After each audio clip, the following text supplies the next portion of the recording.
Now, back to politics and drugs, and it remains to be seen if Michael Gove's confession that he took cocaine 20 years ago will prove fatal to his bid for the Tory party leadership. He says he now profoundly regrets his actions. The issue has caused some to question just how widespread drug use is in the political classes, and again has opened up the debate on whether drugs should or should not be legalised, maybe.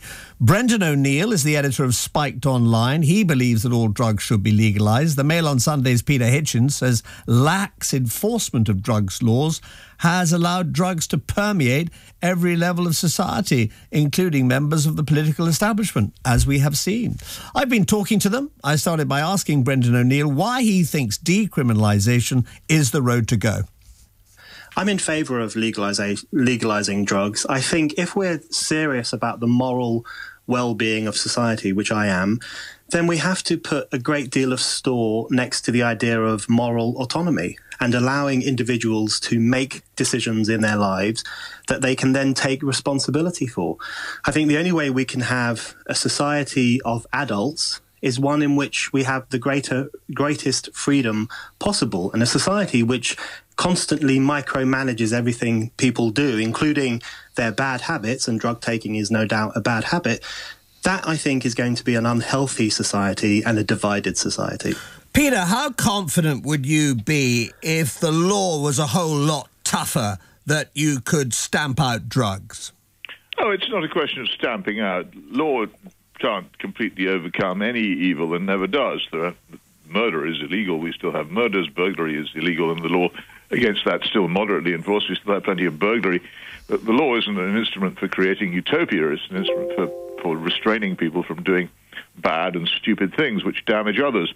And the problem with drug taking is that drug abusers harm others, particularly those who take marijuana and who become, as they so often do, permanently mentally ill and force their families to look after them for the rest of their lives, and also force the rest of us to look after them since they become incapable of supporting themselves.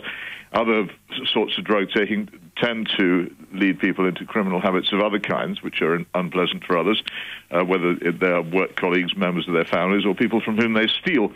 And so even under the loosest interpretation of John Stuart Mill's harm principle, the taking of drugs is something which ought to be restrained by law. It'd be very stupid to stop doing so. Well, how would you go about it? I mean, you believe drugs are corrupting society. I know that they're corrupting our media and political elites, because as anybody who's grown up in the university-educated world of this country in the past 50 years well knows, there are very, very few people who have not been affected by the revolution in drug taking, which began really in this country in the late 60s. Brendan, you suggest a liberalisation, but a lot of people fear that this will produce, in the short term anyway, and maybe long term, if you go down Peter's line, of anarchy, really, in the streets. I mean, you'd have a really heavy situation on your hands with drugs freely available and everything that drugs cause in terms of society's problems on the up, presumably.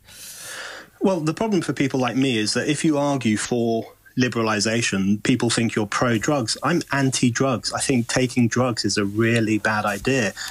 I share Peter's disdain for cannabis. I think cannabis is an incredibly destructive drug. I think it turns people into idiots. It's called dope for a reason. And I've written numerous articles on the cult of cannabis and why it's such a problem. But I want to liberalise drugs because I believe people should have the freedom to choose how they should organise their own lives. And I don't say that from an individualistic libertarian perspective, but because I recognise that there is a close relationship between treating individuals as adults who must take moral responsibility for their decisions and the health of society. I think it makes for a healthier society. But I would simply make the point that the existence of drug laws, whether they are enforced strongly or not, the existence of them exacerbate the problems associated with drug taking and drug dealing. You take issue with Brendan's theory about this, Peter, clearly? Well, I'd love to hear some evidence for it. I've been alive long enough to know that in this country there used to be effectively enforced laws against drugs, and at the time they were effectively enforced, they were much less used than they are now. The idea that having enforced drug laws increases the use of drugs is a nonsense on stilts, and people shouldn't actually say these things unless they can come up with any evidence on them. The truth is that where drug laws are enforced, there is less drug abuse, and it's demonstrable and perfectly obvious to anybody who looks. Peter Hitchens discussing the whole issue alongside Brendan O'Neill.